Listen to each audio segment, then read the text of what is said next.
Class 10th exercise 9.1 question number 10th. Two poles of equal heights are standing opposite each other on either side of the road which is 80 meter wide. From a point between them on the road, the angle of the elevation of the top of the poles are 60 degree and 30 degree respectively. Find the height of the poles and the distance of the point from the pole. तो दो पोल ने खंबे ने road के उत्ते मान लो ये road आ एक इधरले सिरे ते आ ते एक इधर है इत्थे कोई भी एक पॉइंट है तो इन्होंने आप पॉइंट मार्क कर लें ए बी इत्थे सी मार्क कर लाँगे इत्थे एक पॉइंट है सी एक खंबे का जिहड़ा एंगल आ देखो इक्वल लेंथ दे ने ये क्वेश्चन दे विच लिखिया होया two poles of equal heights are standing opposite each other एक दूजे के ओपोजिट खड़े ने 80 मीटर वाइड ये जी विड्थ है ये 80 मीटर है हुण ये पॉइंट का इन्हां तो कितना डिस्टेंस वो फाइंड करना तो एक नूं आपां एक्स लैट कर लाँगे एक नूं आपां 80 माइनस एक्स लैट कर लाँगे इत्थे ए बी सी लिखिया इत्थे डी ई लिख लाँगे कोई भी पॉइंट मार्क करने हैं तो हुण from a point between them on the road the angle of elevation of the top of the poles top के जिहड़े पोल ने उन्हां दे टॉप तो इत्थे एलिवेशन एंगल दिते हुए एक 60 डिग्री है तो एक 30 डिग्री है तो हुण मैं पॉइंट थोड़ा इत्थे नूं करके लिया होया तो जिहड़ा एंगल दूर है उन्होंने आपां 30 डिग्री कर लैंदे आ तो जिहड़ा ये वाला इनू 60 डिग्री कर हुण ये दो ट्राइंगल हो गए इन्होंने सॉल्व करना एक तो आपां पोल की हाइट फाइंड करनी है इक्वल होगी जिन्नी एक दी होगी उन्नी दूसरे दी होगी A B equal D E equal height लिख लेना पहला इक्वल हाइट ऑफ पोल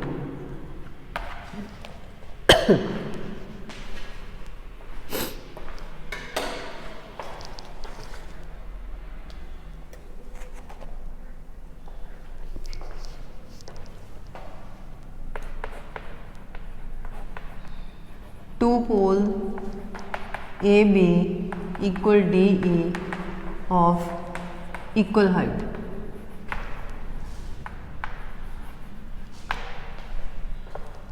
दो खंबे A B equal D E समान लंबाई दे हैं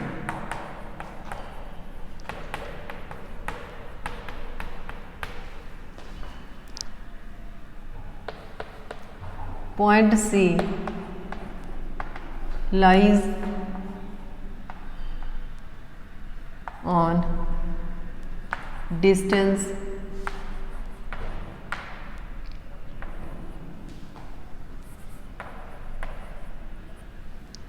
BD. बिंदु C BD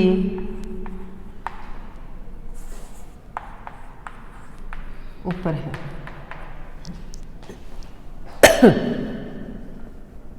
in triangle A B सी पहले आप एक ट्राइंगल में सॉल्व करना A B C angle B 90 degree A B question mark height of pole खंबे की ऊंचाई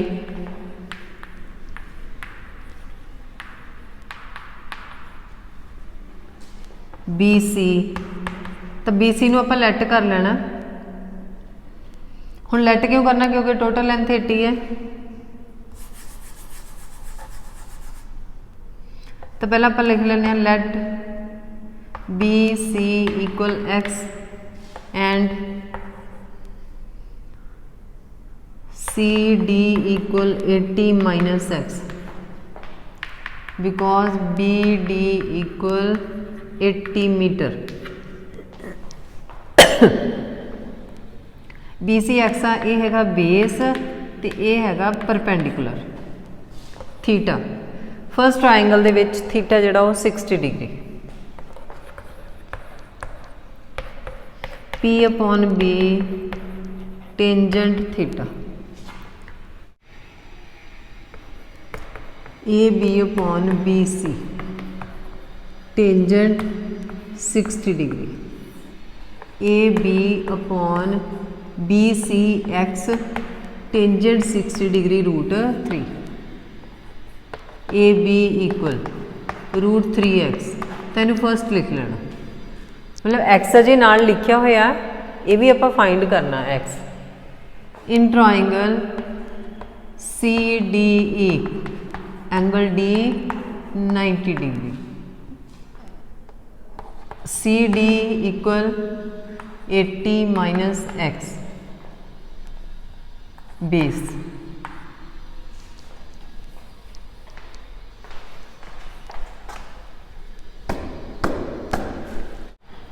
DE question mark height of a pole ते परपेंडिकुलर भी है।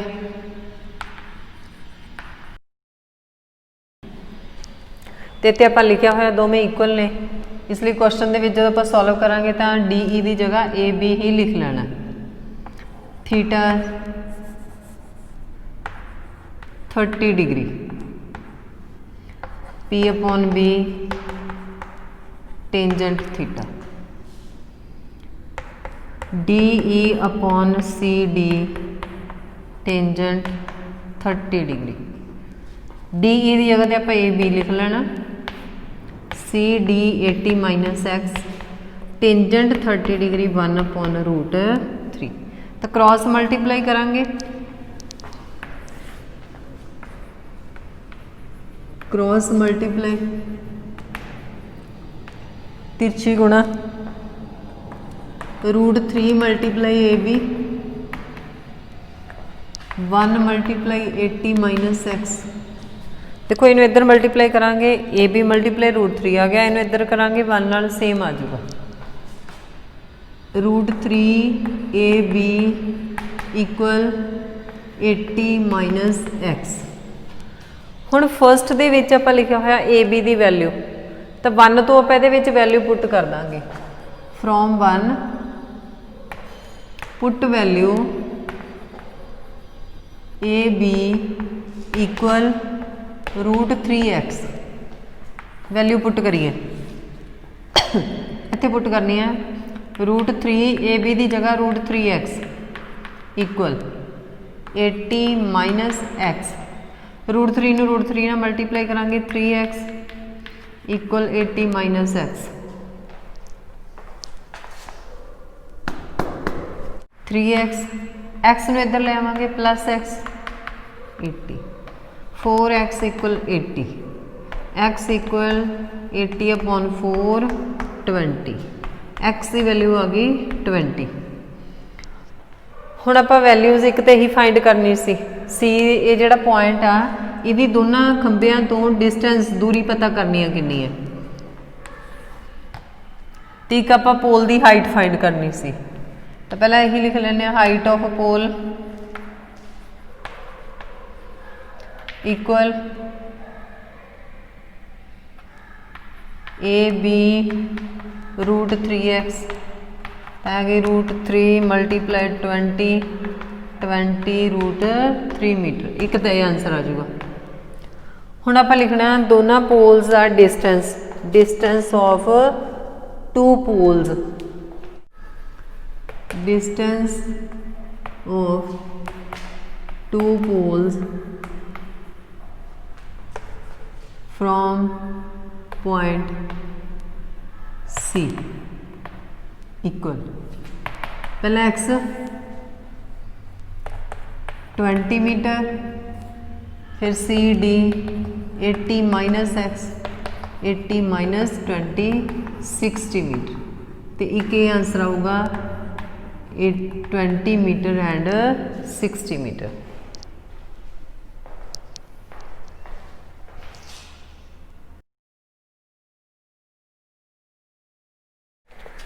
Eleventh question, a TV tower stands vertically on a bank of a canal from a point on the other bank directly opposite the tower.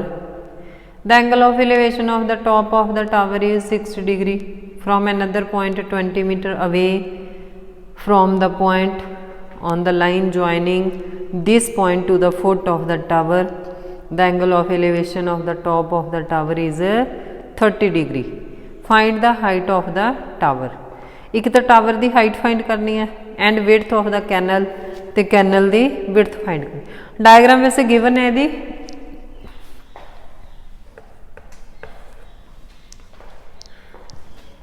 ये हो गया tower, ये होगी canal, एक तो इत्थे एंगल आ 60 डिग्री, एक इत्थे पॉइंट आ डी, इहदा डिस्टेंस ए वाला ओनली ए वाला distance 20 metre. B C find करना, कैनल की विड्थ है ये फाइंड करनी है बी सी.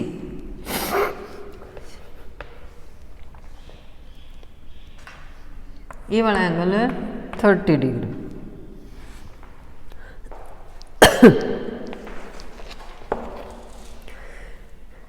तो वर्टिकल है ग्राउंड के उपर, मीनस इदा सीधा खड़ा है, ठीक है, तो यह राइट एंगल होगा. तो आप फाइंड करना, तो वो लिए करना, एक तो पूरी लेंथ फाइंड करनी है, पूरी लेंथ फाइंड करके वो वाली लेंथ माइनस कर देंगे. तो हुण करना किवें है, क्योंकि ये ओनली ए वाली विड्थ दी हुई आ, ए भी नहीं दी हुई, तो अपन ये भी फाइंड करनी पैनी है. ठीक है, शायद ये भी फाइंड करनी है. Find the height of tower, height of tower भी फाइंड करनी है, ये फाइंड करना. तो यह है परपेंडिकुलर.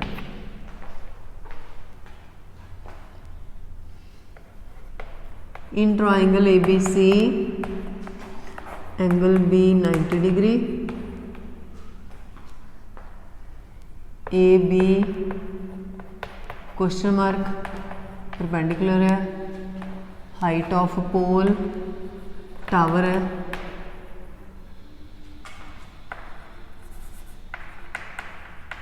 टावर की उचाई क्वेश्चन मार्क आप लाया हुआ. बी सी ये भी क्वेश्चन मार्क, ये भी फाइंड करनी है. ये हैगा base, width of canal,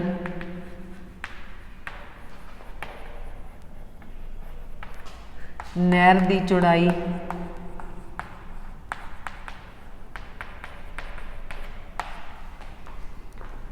theta 60 degree. तो पहले आप वाली ट्राइंगल सॉल्व करांगे. P upon B tangent 60 degree, P A B है, B बेस है, टेंजेंट 60 डिग्री है, इत्थे थीटा लिखना. A B upon B C tangent 60 degree होंदा √3. तो इत्थे ना ए बी की वैल्यू बन जूगी, इनू मल्टीप्लाई कर देंगे √3 बी सी, इनू 1 लिख लेना. हुण आपां पूरी ट्राइंगल लिखनी है. In triangle A B D angle B right angle, किसी विच भी तुसी इन्नी ट्राइंगल नहीं लिखनी, राइट ट्राइंगल ही लिखनी है हर एक क्वेश्चन दे विच. तो ए बी आप उत्थे पहले ही लिखा हुआ, फिर लिख लेने. A B perpendicular question mark. हुण बी डी लिखना, बी डी नूं आपां लिखांगे B C plus C D base. B C 20 B C है जी वो फाइंड करनी है, प्लस सी डी 20 दी हुई है. तो ये वाली लिखांगे आपां बी डी की जगह पर. Theta 30 degree, P upon B tangent theta, P A B upon B D equal tangent 30 degree. Value put करिए.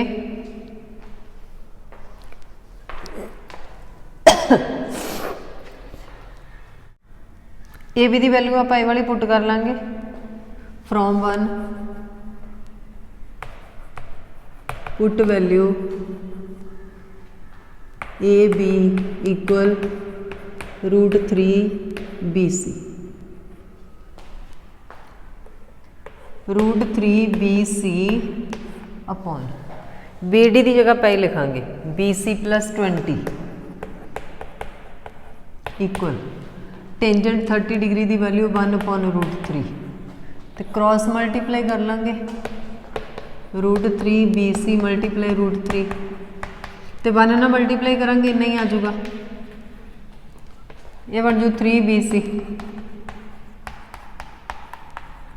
BC इधर लेवांगे माइनस हो जो माइनस करांगे 2 BC 2 अपॉन च आ जाओ 20/2 10 मीटर।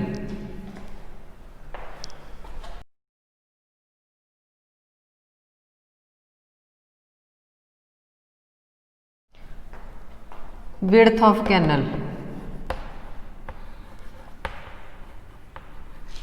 नहर की चौड़ाई 10 मीटर, ठीक है 10 मीटर। हुण आपां हाइट ऑफ पोल भी फाइंड करनी है, हाइट ऑफ टावर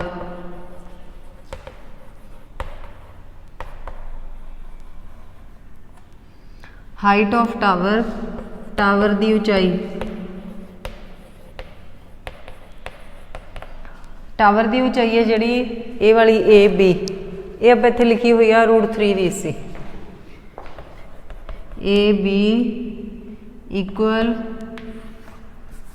√3 BC तो बन जूगी √3 BC की वैल्यू आप 10 फाइंड की है 10√3 metre.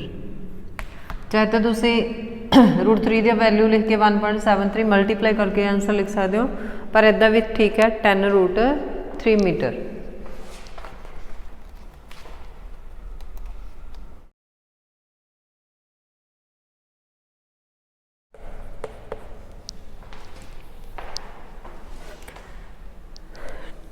Twelfth question, from the top of a 7-meter high building the angle of elevation of the top of a cable tower is 60 degree।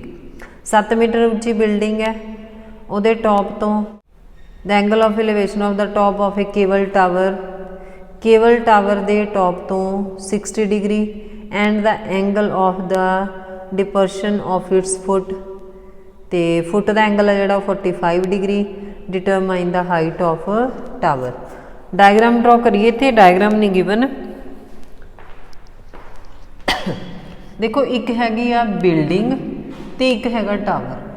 Tower ते building दे विचों तुसीं tower ज़्यादा उच्चा बनाना है ते बिल्डिंग की हाइट जिहड़ी वो दित्ती हुई है 7 मीटर। तैनूं लिख लेना बिल्डिंग बिल्डिंग इमारत ABC। बिल्डिंग दे टॉप तो from the top of a 7 metre high building the angle of elevation of the top of a cable tower तो केबल टावर दे टॉप का जिहड़ा एंगल आ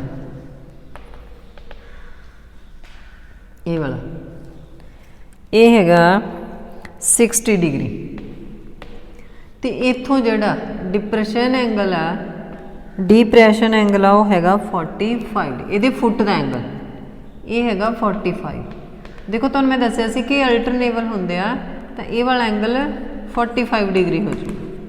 ये हॉरिजोंटल लाइन होगी ये पैरेलल तो ये 45 है तो ये भी कितना होगा 45। हुण फाइंड की करना, determine the height of tower. आप टावर की हाइट फाइंड करनी है। हुण देखो जो आप ये हॉरिजोंटल लाइन ड्रॉ करांगे ना तो ये 7 मीटर है तो इत्थों तक जिहड़ी लेंथ होगी वो भी 7 मीटर हो जाए। आप सिर्फ इन्ना फाइंड करांगे तो वो 7 प्लस कर देंगे। तो हुण देखो की करना, पहला ये वाली ट्राइंगल लैके इहदा बेस फाइंड कर लेना। हुण जिन्ना बेस ये होगा उन्ना ही ये होगा, ठीक है। इनू भी आप ट्राइंगल नूं नेम दे लैंदे आ ADE। फिर इहदा बेस सेम होगा तो फिर आप ये वाला थीटा लैके DE फाइंड कर लेना तो height of tower 7 they which DE plus कर देना।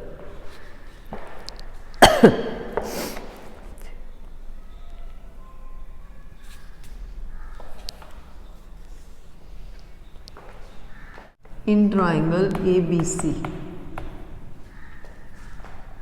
angle B 90 degree, AB equal 7 meter, perpendicular है height of building, इमारत दी ऊंचाई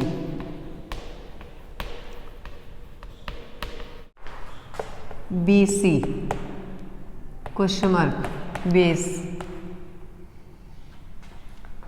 theta 45 degree, P upon B tangent theta, PAB B base BC tangent 45 degree, AB 7 BC find करनी आ, tangent 45 1, cross multiply करांगे, इनू इधर multiply कर देंगे, इनू इधर BC 1 ना मल्टीप्लाई करांगे सेम आ जाऊगा, तो BC जिहड़ा बेस है वो 7 मीटर आ जाऊगा। हुण ये पहला आपां लिख लेना AD parallel BC, so in triangle ADE angle D 90 degree and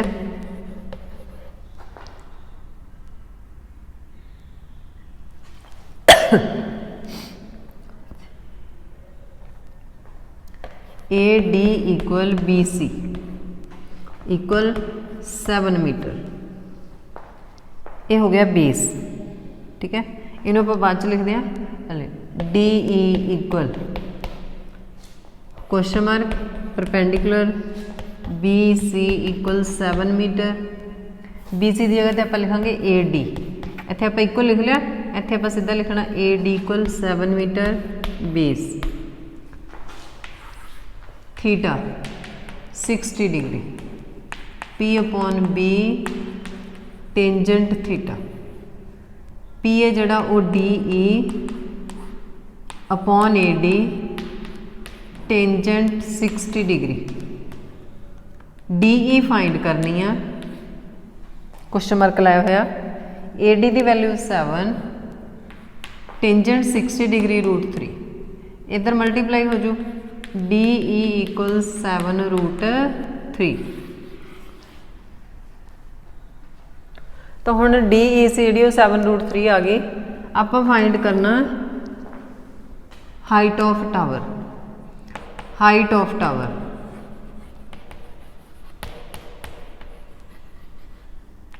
tower की ऊंचाई, हुण टावर की ऊंचाई है जी वो CE आ, CE equal DC plus DE, तो इनू डायग्राम के इत्थे 7 लिख लेना, DC 7 DE 7 √3, तो 7 आ गया कॉमन, 1 प्लस √3, तो इनू लिख देंगे 7 √3 प्लस 1 मीटर, ये आंसर आ जाएगा। ये सीगे 9.1 के 10, 11, 12 क्वेश्चन, सेम जे क्वेश्चन ने ये, ठीक है, सारिਆਂ ਚ देखो तुसी देखिया ही होना टेंजेंट थीटा लगता, तो तुहानू समझ भी लग गए होने आ, तो एक क्वेश्चन ये चो पक्का आना है, तो 4 नंबर का, तो वो ऑप्शन होगी, 4 मार्क्स का क्वेश्चन है, ऑप्शन गिवन है, सेम क्वेश्चन की मतलब कि 9.1 के 9.1 की ही ऑप्शन होंगी है, कई बार ऑप्शन होंगी भी है तो कई बार नहीं भी होंगी। ठीक है, तो इट मीनस तुहानू 9.1 है जी वो सारी आती होनी चाहिए है। तो जो तुहानू समझ लग गए तो लाइक तो कमेंट बॉक्स कमेंट कर देना। Thank you.